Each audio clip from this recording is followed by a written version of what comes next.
long before the Roman legions marched across Europe, or Alexander led his cavalry out of Macedon, the ancient world saw its first true military superpower. Between 1200 and 1150 BCE, a period known as the Bronze Age collapse saw established kingdoms crumble and trade networks vanish, leaving a massive power vacuum across the Near East. This map shows Assyria in northern Mesopotamia. Unlike its neighbors, this kingdom sat on an open plain with no mountain ranges or deep rivers to serve as natural defenses against the hostile state surrounding it. Facing constant raids and the threat of erasure, the Assyrians reached a turning point between 911 and 609 BCE. They chose to stop defending their borders and instead began to systematize conquest. Because their geography provided no place to hide, survival required the Assyrians to build a highly organized, permanent military structure. The first shift in this process replaced seasonal farmers with a professional, year-round standing army, the first of its kind in history. These blades show the technological transition from brittle bronze to mass-produced iron. Forging these stronger weapons allowed the state to arm a larger number of men with reliable equipment.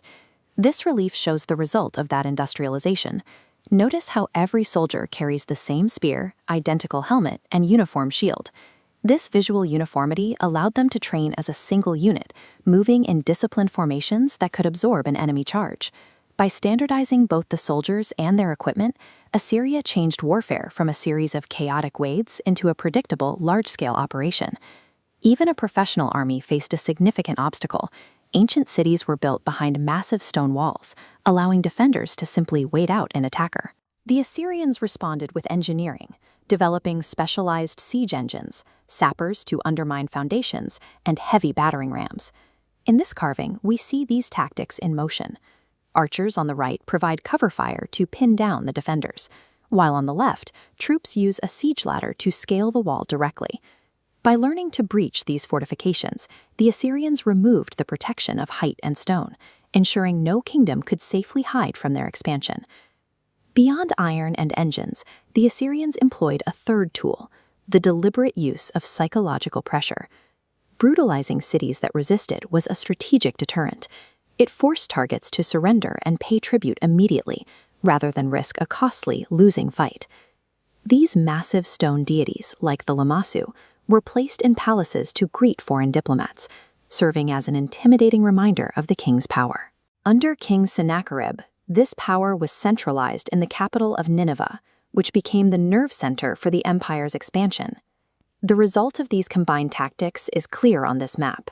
In a few generations, Assyrian territory grew to swallow Babylon and pushed deep into the borders of Egypt. Using fear as a logistical tool allowed the Assyrians to maintain control over these vast, distant territories, using only a small number of occupying troops. But ruling solely through fear created a vulnerability. The more the empire expanded, the more it fueled the resentment of its conquered people. In 612 BCE, that resentment peaked. A coalition of former subjects united and overwhelmed the overextended Assyrian military. Because they relied on terror rather than cooperation, the Assyrians had no allies to turn to once their military advantage was lost. Nineveh was burned and destroyed. As these ruins show today, the city was leveled so completely its location remained forgotten for over 1,000 years. While the empire was physically destroyed, the methods endured. The model of a professionalized army, highly standardized equipment, and strategic use of psychological pressure became the standard framework for every empire that followed.